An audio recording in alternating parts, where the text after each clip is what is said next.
There's not many people on the planet who get an opportunity like I have right now, which is to introduce you to Jeff Immelt. So I have a few words that I'm going to read to you. Jeff Immelt is the 9th chairman of General Electric Company, a post he has held since 2001. Mr. Immelt has had several global leadership positions since coming to GE in 1982, including roles at GE Plastics, Appliances, and Healthcare Businesses. In 1989, he became an officer of GE and joined GE's Capital Board in 1997.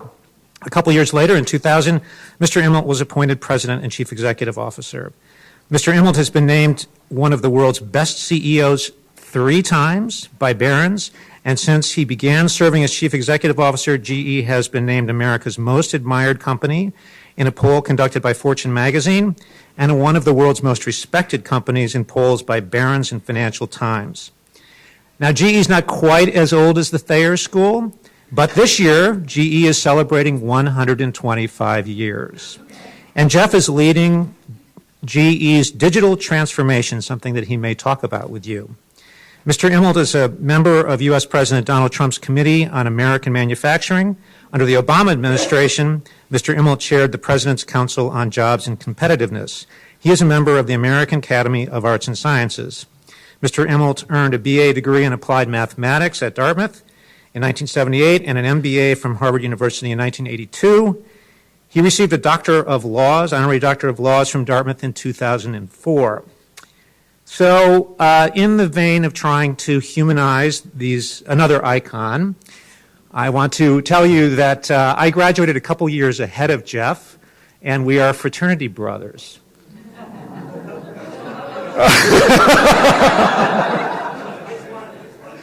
So while I watched the blood rush back into his face, I will tell you that Jeff became president of the fraternity and was obviously the most respected guy. And I just want to tell you that after I graduated and after Jeff graduated, Jeff became his class secretary and wrote the column in the Alumni magazine. And it was the most incredible, entertaining column that you ever read. I could not wait to get the Alumni magazine and go right to the class of 78 and read his column because it was absolutely hilarious. So Jeff is an amazingly clever guy, and it's no surprise at all that he has accomplished so much. And so, with great honor, Jeff Immelt. Thank you.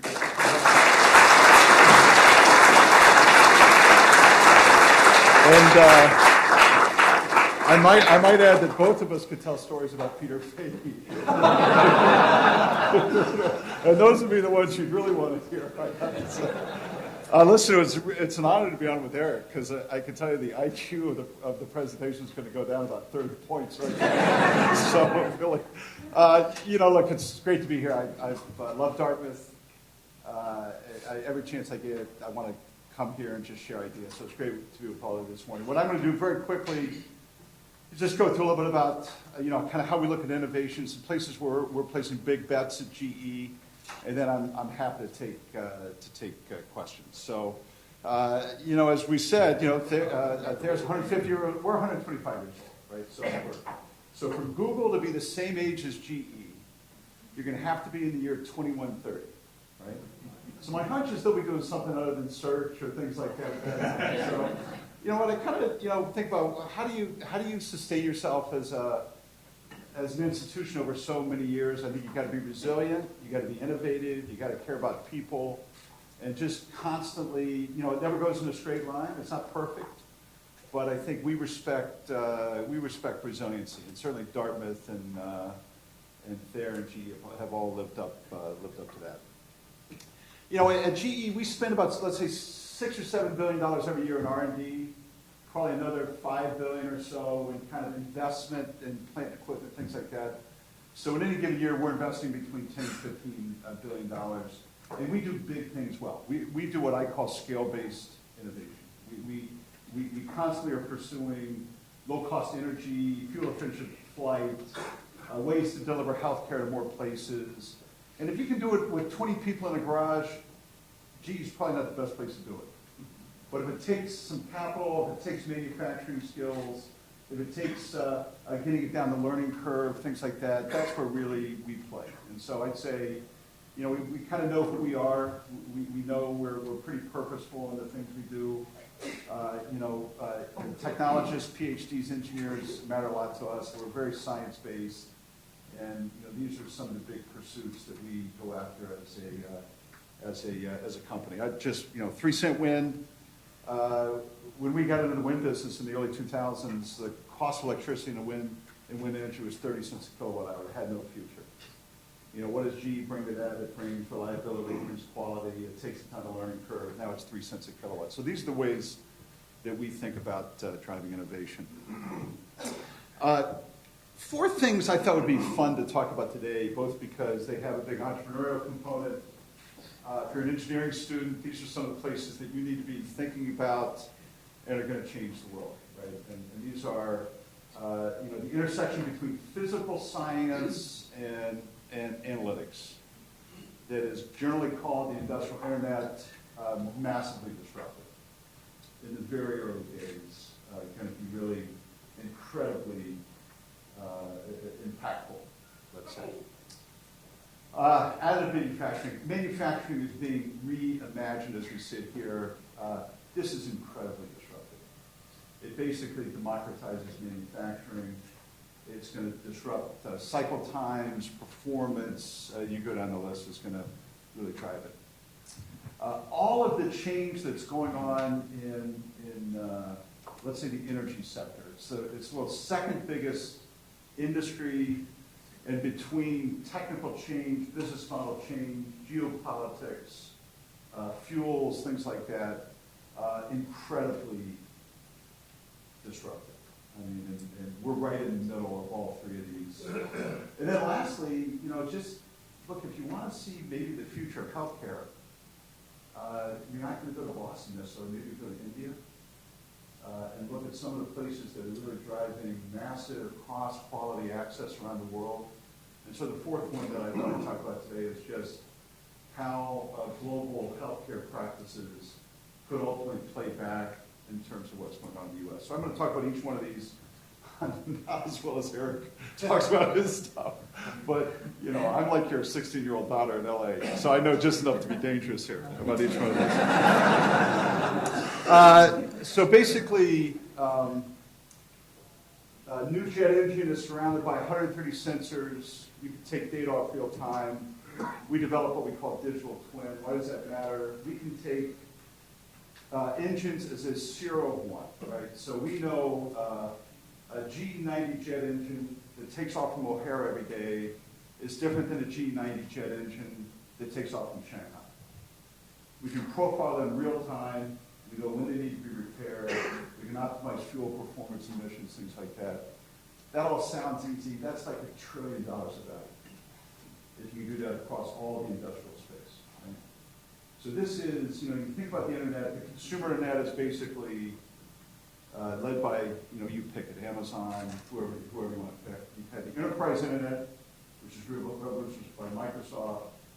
And the third wave is the industrial internet, which is the combination of physics and analytics. So we can basically take 100 years of physical data, add it to real-time performance data, and predict failure. That's worth a lot, right? Now it's going to look something like this, and I bring this not to be wonky, but basically what you do is you put a product underneath it. Let's say a jet engine sits underneath that. And what's going to sit on top of a jet engine in the future is an analytical platform. And then you're going to build a model of the product, and then you're going to have applications. So if you're an entrepreneur out there today, basically every one of these blocks is going to spawn an industry, it's going to spawn startups, and it's going to be really important.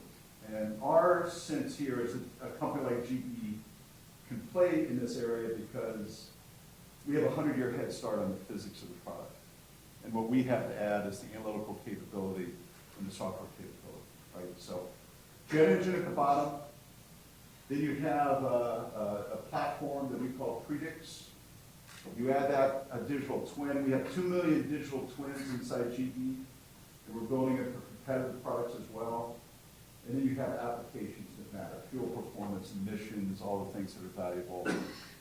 You know, look, we've been on this since 2010. This is a, $3 or $4 billion of business for us today. When we started, I didn't know what we were doing, fundamentally, really. We just basically started what we started. Now I would say, I know this is a good idea. I've had a lot of bad ones, so I know a good one was. The question is, are we good enough to do it, right? The question now is, are we good enough to do it?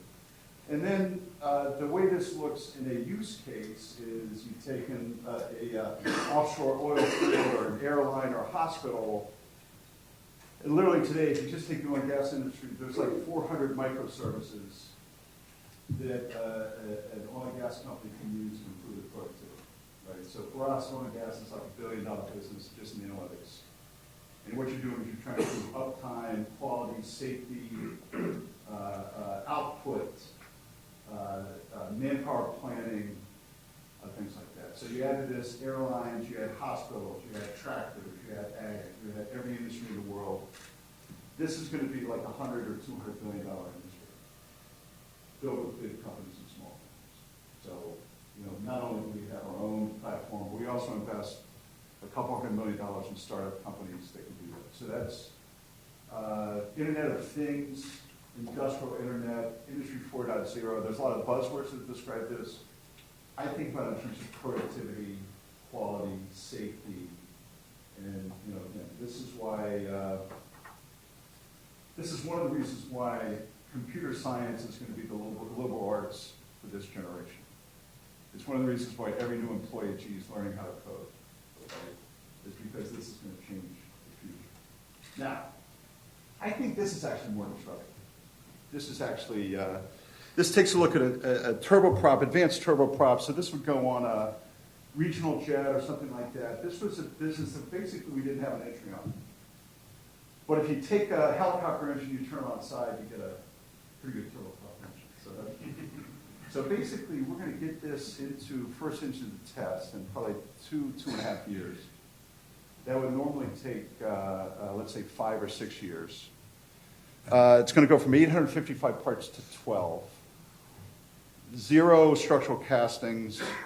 35% of the parts are going to be done by additive. So additive is basically laser technology. In the past, you would take exotic metals, you'd take a brick, and you would carve it up, throw this stuff away. Sometimes you would be successful, sometimes you wouldn't, and that would be a part, right? Now you basically print that part using lasers out of titanium, nickel, exotic alloys. It's amazing. Really, it's amazing. Right now you're limited by size in terms of what you can do, but if you're a mechanical engineering major, if you're a mechanical engineering my age, it's too late.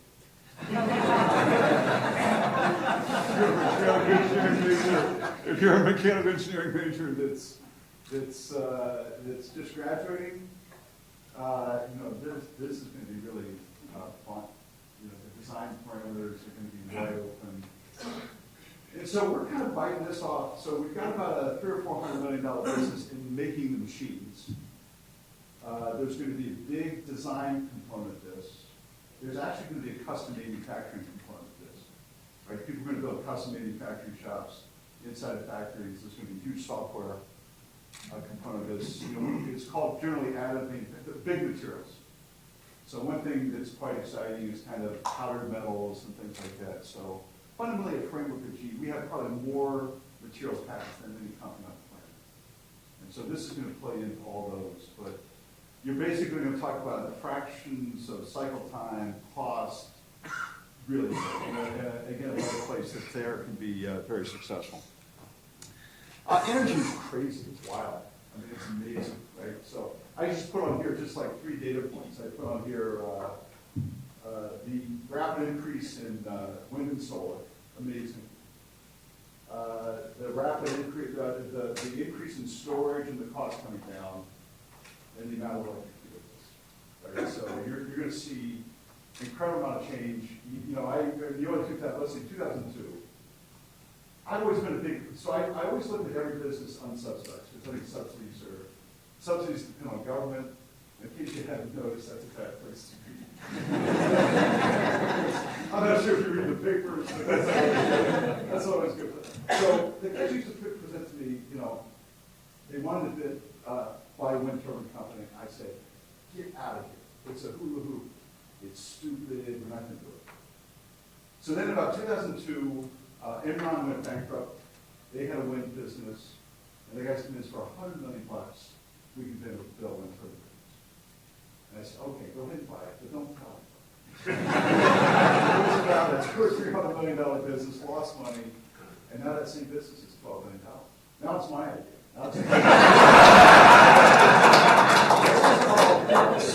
so 30 cents a kilowatt hour. I said, that's crazy. No consumer's ever going to pay 30 cents a kilowatt hour. In the U.S. now it's 3 cents a kilowatt hour. Solar is the same. Storage is the same. And so I think it's, for people in our world, the U.S. is in let's say, a centralized hydrocarbon-based world. That's going to go in some way, shape, or form to decentralized solid-state world. And so for a company like ours, you have to constantly be picking your way through how that's working. So I just, kind of a big deal, huge deal. And again, I think it's the kind of thing that Thayer and Tuck, the New Irving Institute, these are the kinds of ideas that the company, or that the school can own as time goes on because it's so disruptive. And we're still in really early innings on this one. I showed just one project we're working on, which is really, one of the issues in California is you have so many renewables, right? At noon, right, with all the solar energy, you have nothing to do with all the power, right? But when it's cloudy, or when the wind doesn't blow, you're toast.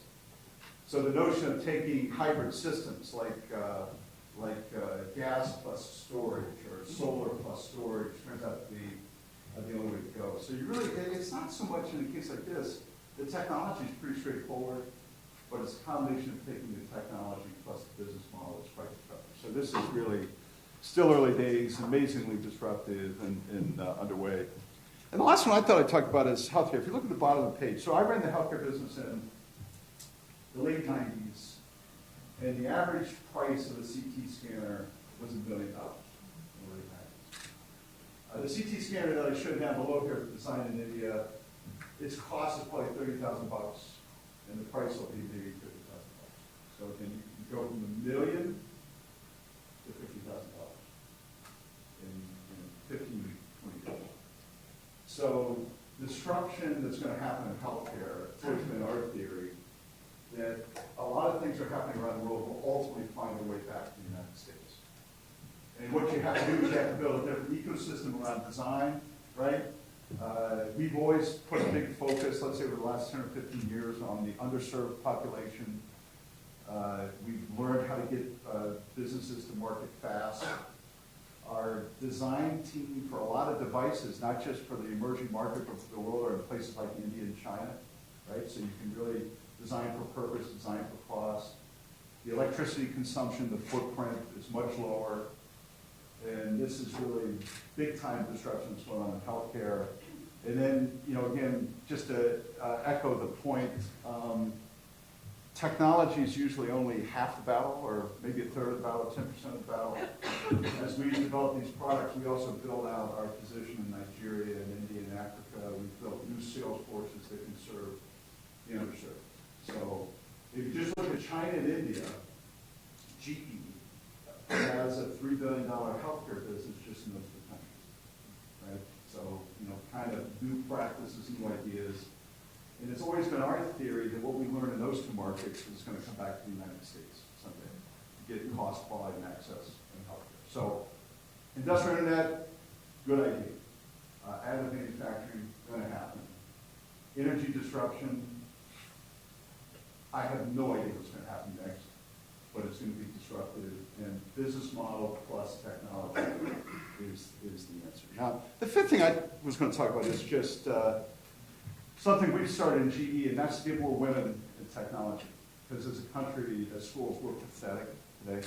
18% of the engineers that are working today are women, 82% men. We've kind of made a hero out of this woman, Millie Dresselhaus, who is known in the science circles, places where Eric hangs out, as the queen of carbon science. I had to Google it myself. I didn't know that naturally. So And we made her a hero. We set the goal to go from 14,000 women inside GE in science and technology and engineering to 20,000 by 2020, which means 50% of our new hires have to be women. Right? We call it balance the equation.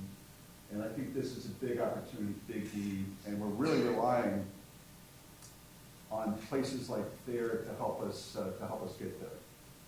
This is what the equation looks like today, and our historic, let's say, the places where we've recruited have been Big Ten land grant engineering schools, and they just don't have the same percentages as places like Thayer have.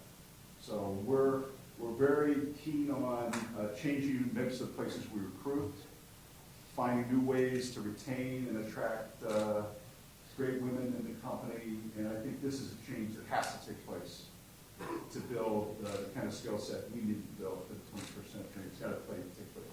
That little logo up there is Dartmouth. Joe corrected me and said it should say Thayer, but you're in the same neighborhood, so I can get away with it. So 5 disruptions, right? Industrial internet, additive manufacturing, energy transformation, emerging market to developed market, women in engineering. These are the things I think talk about. Now, here's everything I've learned about innovation, right? So Eric's learned a lot more, but I've learned a few, and I'm guilty of almost all of them. The first one is there are so many more bad ideas than good ideas. Like an infinite amount more bad ideas than good ideas, right? I mean, when you're young, you're trained to say every idea is a good idea, right? When your kids are growing up, hey, honey, that's a good idea. Every idea is a good idea. That's not true. You have to really live long enough to see that that's not true. And I think as you develop your career, or if you're an investor and things like that, you have a taste. I have a point of view on ideas, right?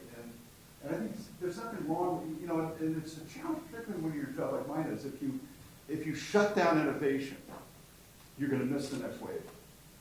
But if you diffuse your efforts on too many things, you're never going to get it done.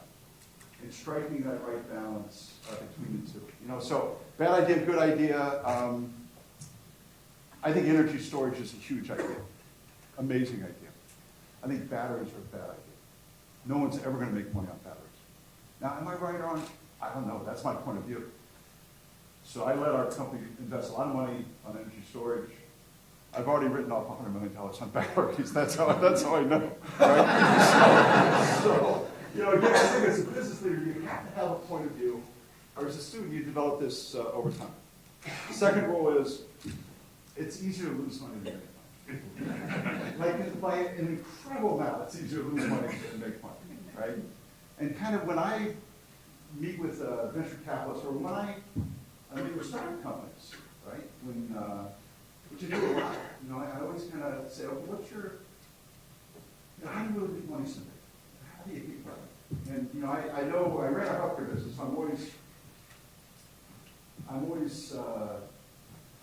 have an infinite amount of fascination with global health. And look, you can meet with healthcare people or venture capitalists, and you're going to hear a million good ideas, and 2 of them will make money, right?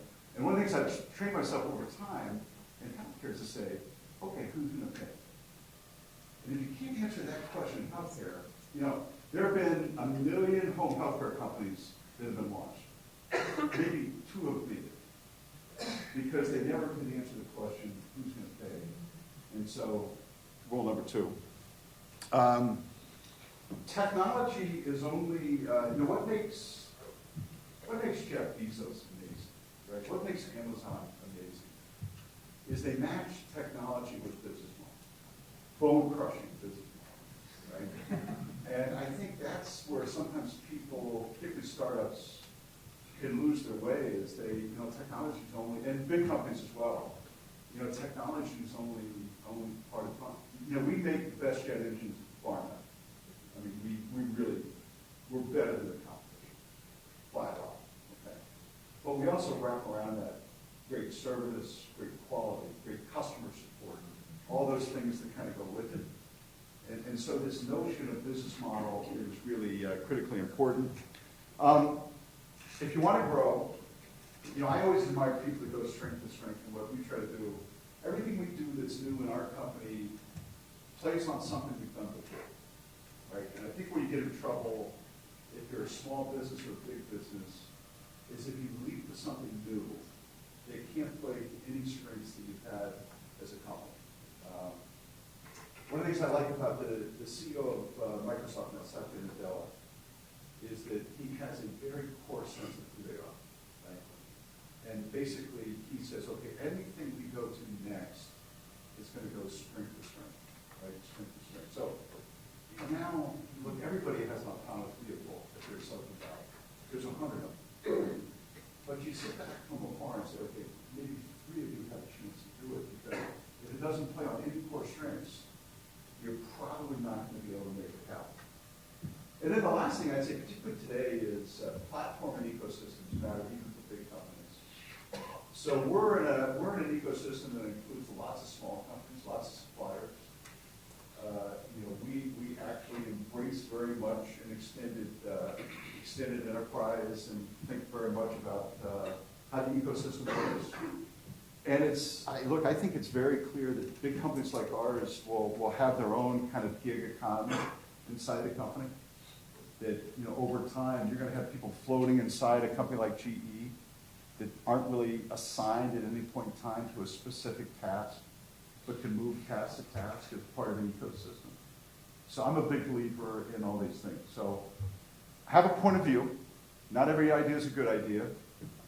Always ask yourself, it doesn't have to be tomorrow or next month or even next year, but is there a way to make money someday, right? Ecosystem matters. Strength to strength matters. Business model plus technology, that matters, right? I'm going to end with my dream for Dartmouth is right here. So Thayer plus Tuck plus computer science plus the New Energy Institute, right? What we call the West Campus. I think this is critical to the future of the, so I was on the board here for 8 years. And we always would have this debate between liberal arts and university, blah, blah, blah, blah, blah, blah, blah. I wasn't smart enough to have a point of view on that one, really. I just kind of sat and listened. But what I would say to everybody here, particularly the newer people, is that in the 21st century, life sciences and computer sciences are going to be liberal arts. Right? In other words, life sciences and computer science are foundational to every human being, no matter what you decide to do. And the extent to which we can make that as a platform that every student at Dartmouth can be comfortable with is the extent to which we can be a meaningful college in the 21st century. It's just as simple as that, right? This is a country where, no matter what we end up doing in healthcare, we haven't solved it. Everybody in this room is going to be working on healthcare for the rest of your life. For the rest of your life, guaranteed. Digitization, we're in the first inning of digitization. So everybody in this room is going to have to learn how digitization interfaces, full stop. So, would you want to be a 22-year-old that didn't know, just said, oh shit, I don't want to work on that. It's too hard. I don't want to, so I think we owe people to pull this up. Now, beyond that, I think on this page are some of the great solutions, systems problems, opportunities, bankable to the outside world. So I think having a great engineering school, having a great business school, having great computer science, being able to put one end-use industry around that, this is awesome. And it's a place Dartmouth can own. And I'm really excited what Joe and the rest of people can do with this. So those are my comments. I'm happy to take a few questions, talk about whatever you want to talk about.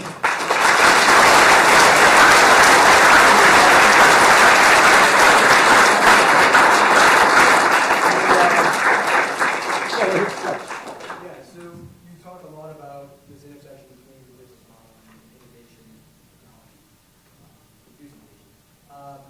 Do you think that a lot of it you're on the ground as engineers, do you think a lot of the technology side of it comes from having great specialists who really know their specialty and can communicate that to others? Or Or does it come from having engineers who can think across engineering disciplines, synthesize that, and be able to explain that? You know, it's a fantastic question. Did you guys hear the question?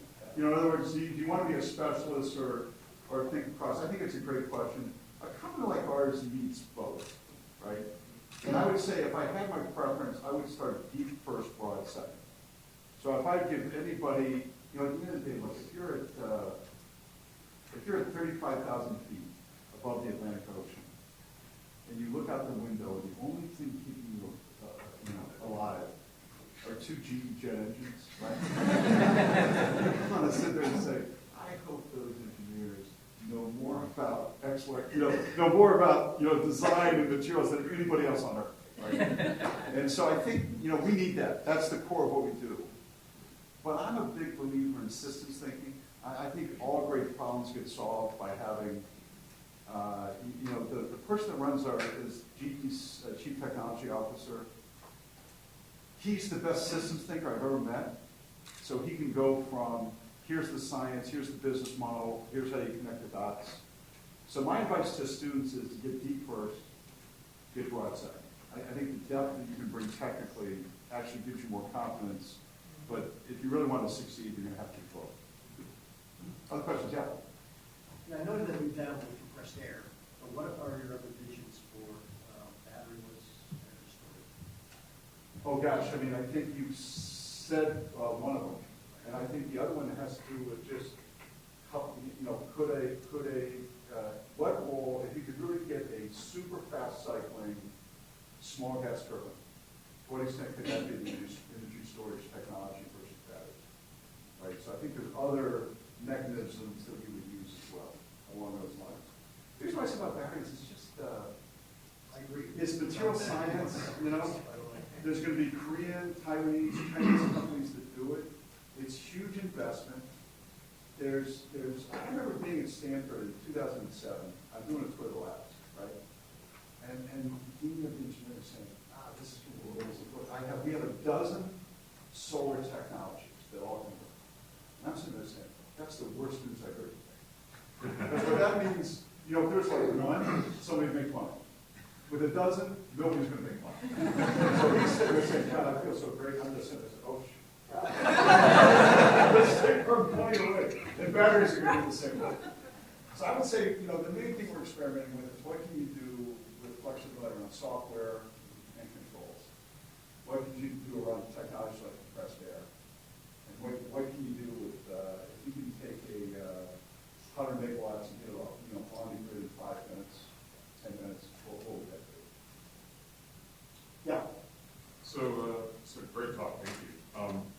A recurring theme, and we heard earlier, is this notion of business models being central across your industrial internet, your energy, your medical, sort of very disruptive types of ways of combining data and technology. My question is, in your position, you're dealing with verticals. Mm-hmm. I'm GE Healthcare Law, so I was in one of those, and they tend to have their own logic of management that's really around existing products and services. And you take something like Amazon, it's very horizontal. And they're exposing a data layer and then that data as services.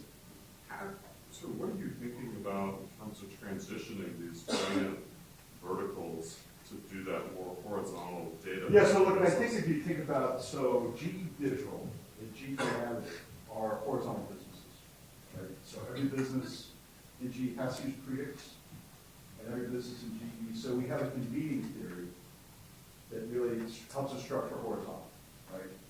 And then I think, what do you think about the industrial internet is at the end of the day, if you pull the string all the way through, what has to come out the other end is somebody goes to, let's say, United Airlines and says, I guarantee you XYZ fuel performance 99% of the time I'm waiting, I pay for it, right? Now, my theory of the case is if that guy's not can't do that, if I can bring 80 years of stress curves and stuff like that. So I think what gives us the ability to say we can compete here is the outcome in the end is more about The physics then is about keeping it. So one answer to your question is, we have to get horizontal to make it work. And also it has to be open. So we have we have competitors who use Prius. It has to work that way. The other one is, if you can deliver a superior outcome, you can compete. And then in case it does, look, if you don't like your,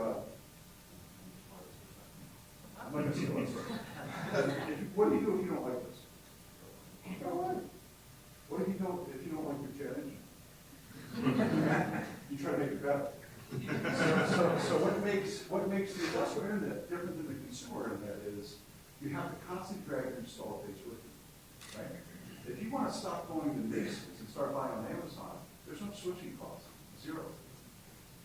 But in the case of transportation, locomotives, engines, cars, it's this transition, and that's what we're playing on. Good question. Yeah.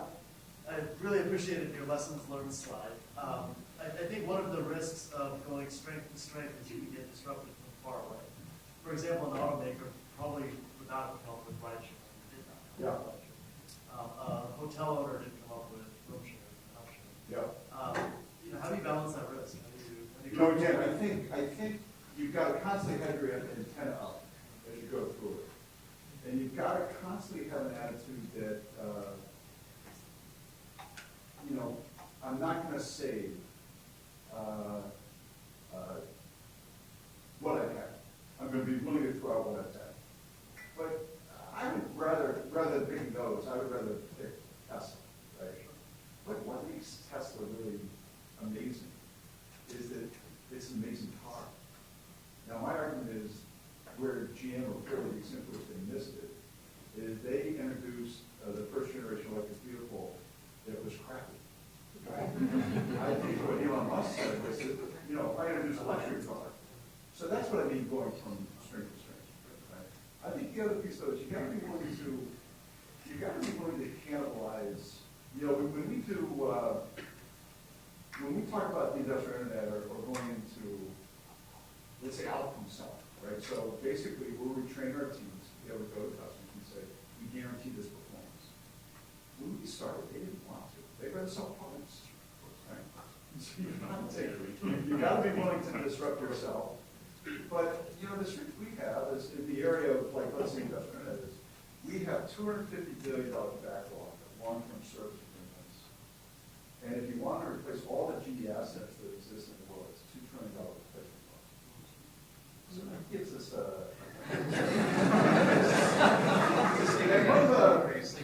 one of the most interesting, one of the things that everybody wants to sit back and say, the human mind tends to think in terms of analogies. This is like this.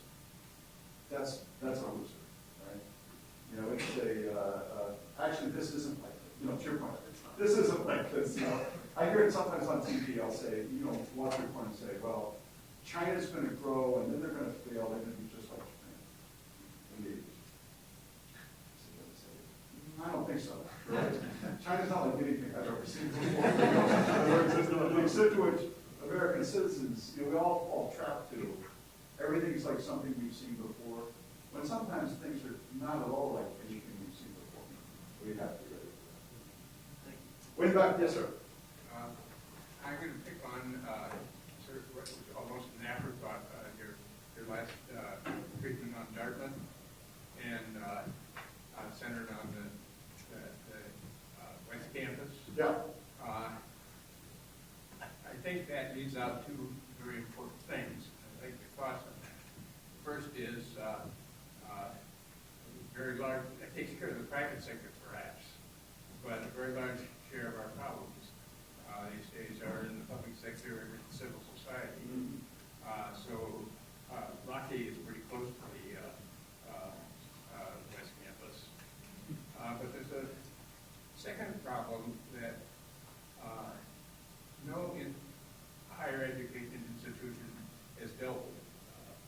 And one of the first things courses I took in along that college was Don Pease and Cook doing the Academy at the Crossroads. And they took us through the history of going back failure to really bridge from the humanities to the sciences, and that failure has continued. But I'd like to suggest that perhaps in large measure because of failure, Dartmouth is probably as close as anybody to bridging that. With the plan for the expansion to get every Dartmouth student to take a course down here, and based on the basis of a liberal arts education for all the engineers, I think that's something that Dartmouth should really wrap its arms around and make sure they're doing it fully, and then start taking credit for it. I don't disagree. I really, I didn't mean to exclude other things that the school should be doing. You know, I just, and I agree with your second point. I think every student needs to get some experience with, every liberal arts student needs to get some experience with computer science, life sciences, things like that. So I agree with both of those. I just, in the end, I think we all have to think about a time in our life where NIH funding goes down. Every form of governmental funding goes down. But we want to maintain the same level of expertise. Not because that's what I want to have happen, but because I think that could happen. So what will people invest in? Let's say whether they're students or companies or governments in the future, we need to make sure we're intersecting with those things. But I don't disagree with either one of your comments, I really don't. Yeah. What are your thoughts on young folks going to work for a company like GE as opposed to a startup? Yeah, look, I mean, I think it's look, there's clearly, when I was getting out of school, right, maybe 95% of any kid graduating that year would think about going to work for a company like GE. And now it might be 60% or so. It's not the same, right? So it's incumbent on us to have various places where people can enter mid-career, later career, to continue to do acquisitions, to bring new people in, to allow us to think and things like that. And that's what's required for us to stay fresh. But I'd say, look, if your passion is the industrial internet, we've got as good a chance as anybody to pull it off. So I go back to the purpose of our company and the quality of our science and say, look, guys, really, nobody's going to be, let me take you back to 35,000 feet. Yeah. Right? Nobody's really going to bet on a company that might not be around. Again, look out the window, and you're 35,000 feet. And you're saying, God, what an amazing world. Amazing. I wonder who made that. And then this person next to you said, well, the people that made that, none of them work for the company anymore. They all wanted to change jobs every 2 years. What would you say? Land this sucker. So that's who we want. In other words, if you're purpose-driven, if you're an aeronautical engineer that has a passion for computer science, I think we're the best company in the world to come to work for. So it's up to us to sell our purpose, and then it's up to us to kind of like stay young, right? And so when we've got a couple thousand people now in San Ramon, California. None of them started at GE. And they're coming from Facebook or Salesforce.com. That keeps us young. Yeah, right there, yeah. You made some great comments about the balance of bad ideas with good ideas. And I'm just curious if you could give us a little more color on how you create a culture at such a large company to balance allowing time and creative thought for innovation, but still also allowing people to respectfully cut it off when it's not like... That's a great question. Again, a great question. I'm not sure we always do it well enough, but I think on the element of time, I think if we're a big company, we're good at that. We're launching, let's say, the next generation jet engine, let's say for narrow body aircraft. It's 20% more fuel efficient than what it replaces 25%. Some of those technologies have been developed over 15 or 20 years. And we've had patiently nurture them. I'd say the other thing is, look, how do I know about batteries? Because we wrote off $150 million on some batteries. How do I know about solar? Because we wrote off $100 million on 10-ton solar. Right? So those people are still with the company, they move to other projects, and we learn and go on. I think what we don't tolerate is people that aren't transparent, and we don't tolerate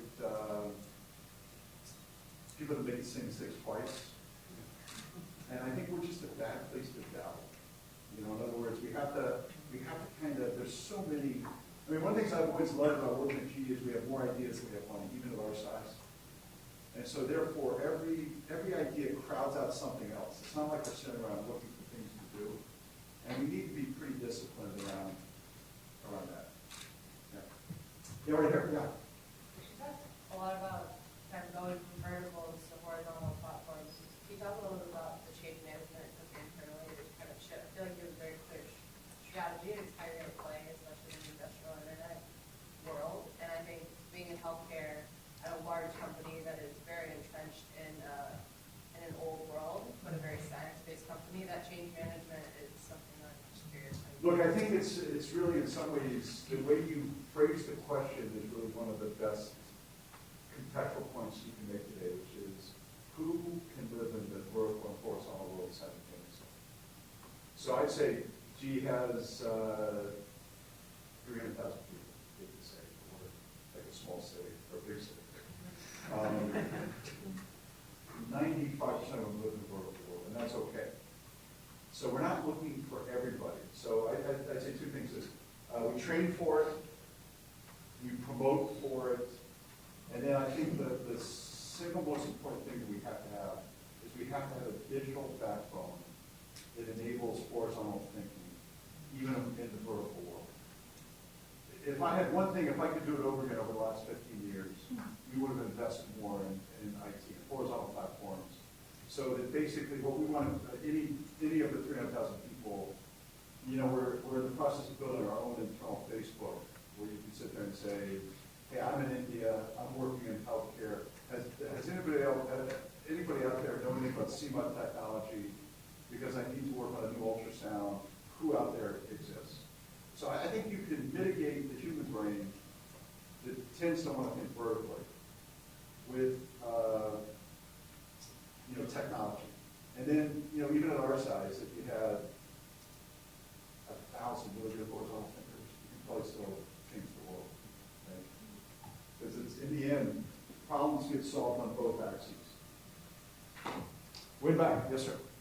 So you talked a lot about ecosystems and scale, horizontal versus vertical. In order to get all of these things to fit, you need interfaces. No one is going to have the mental capacity to understand this whole scope. Yeah. And so I'm curious about your view as to the evolution of development and evolution of standards. You mentioned your predix system, which is open, and it seems to me that one of the big things that is a benefit of a large organization is this vertical. I work for IBM, which has the same kind of vertical integration, but you need these interfaces, and it seems like this is something that you're not necessarily teaching. It has a lot in common with teaching. It's the idea of being able to generalize something, look at it as an extensible interface. You don't want a standard that's just good for today. I completely agree. Again, I think what makes Amazon successful, right? As disparate as they are, they have the same standards as it pertains to platforms and things like that. Again, whoever wins this race, whether it's G or somebody else, is going to pick at experiences, right? So, I would say controls was kind of a boring technology inside the world for a long time. Now it's kind of a seminal gateway to how do you go from an asset. And, we're trying to drive one standard across GE around edge devices. Now, that's an easy thing to say. That is a brutal thing to actually do. So, again, I think training young engineers to be systems thinkers, to be platform thinkers, whether you're going to be in the industrial world or digital world, is going to be really, really critical. When we design jet engines, we very much have a materials-based headset. So if you look at the innovation that GE has versus our competitors, we're driving the envelope not on the mechanical systems, but on material systems. So, that's one way that we differentiate ourselves in terms of, there's other ways to solve the problem technically, but we go for, we tend to lean into the place that's our strength. Yeah, right there, no. New technology is really exciting, but installed base is also really important. And you mentioned having to drag along your installed base with you. New engineers are really exciting. How did you deal with their installed base of aging employees?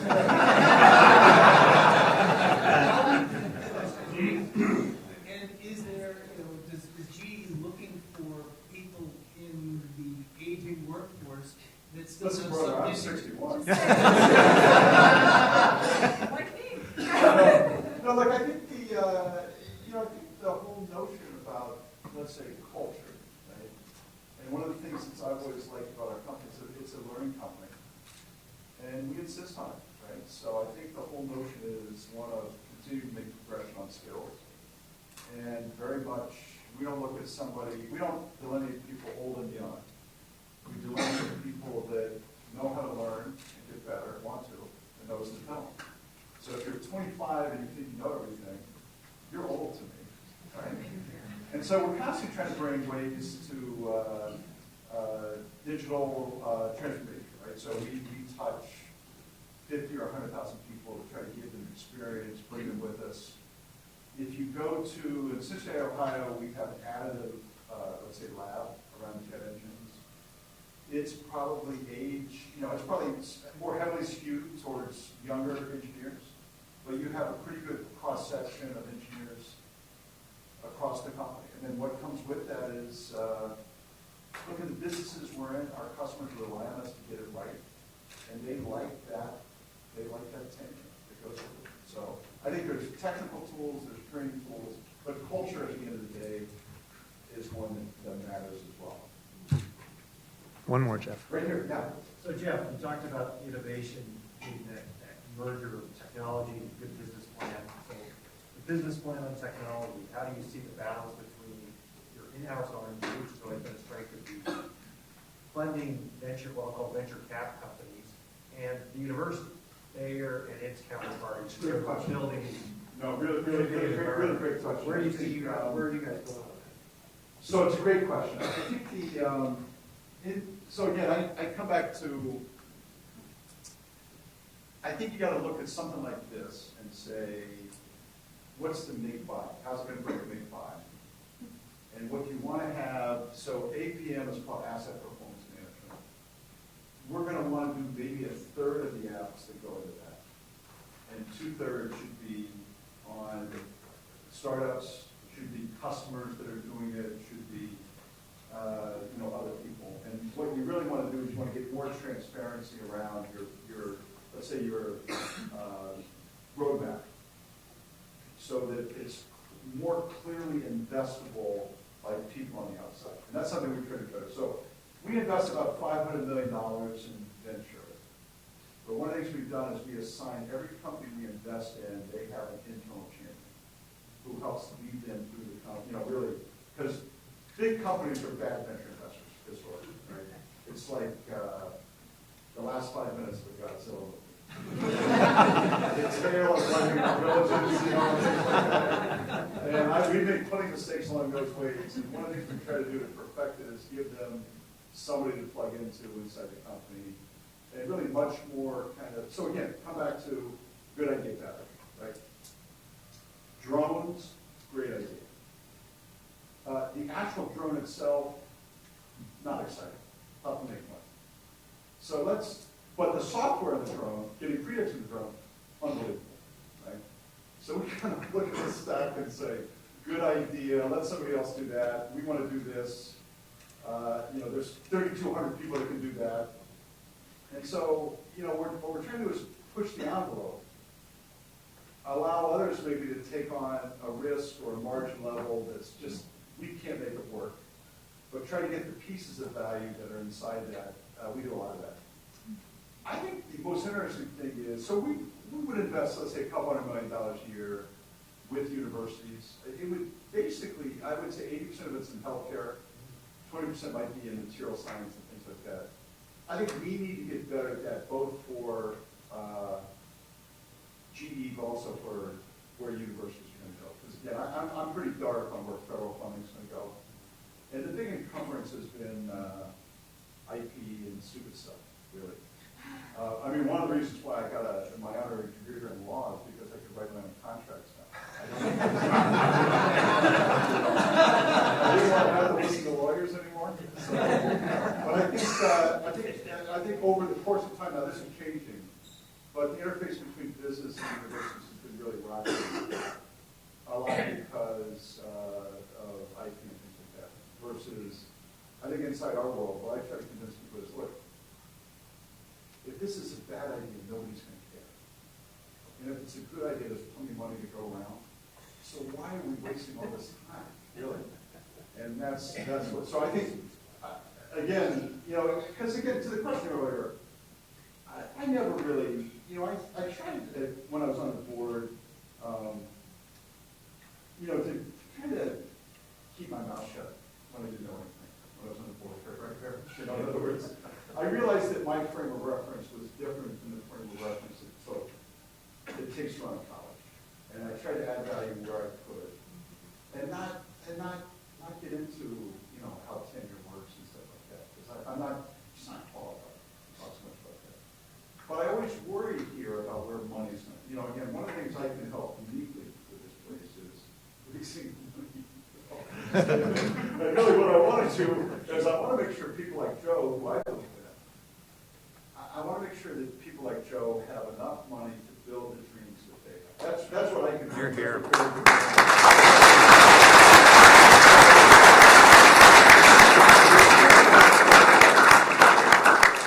What's there is going to live its dreams. It's going to have more corporate funding. It should, because it's not going to come from the government, and that to me is that's still a blank canvas in terms of where it's going to come from. And by the way, on behalf of Joe, for all the alumni, more money.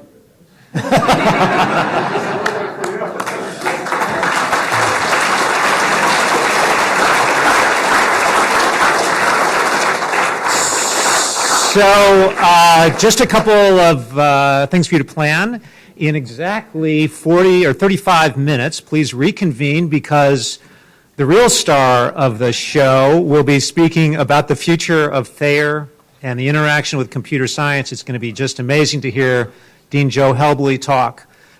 Jeff, I forgot that we had one more pledge assignment for you, which is to meet the gang upstairs in the Great Hall. And Dr. Fossum, if you would... You were going to make me go back to finance. So Dr. Fossum and Dean Helbley and Jeff all upstairs for some refreshments. We reconvene here. We'll try to get here at 5 minutes to 11 because we really want to start on time. All right? Thank you ever so much.